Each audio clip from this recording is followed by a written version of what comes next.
How to bring back the vertical status style in WhatsApp. Hi everyone, I'm here to assist you today without any delay. Let's jump right in. First, open WhatsApp on your device. At the bottom, click on Updates, which will open your status. In here now, you'll find all the channels you followed. Simply hold on to one of the channels you follow and then select all. After that, press on three dots at the top right corner of your screen.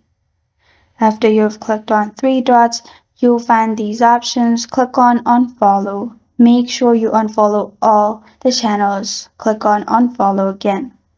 After it's unfollow, you'll find your status as before.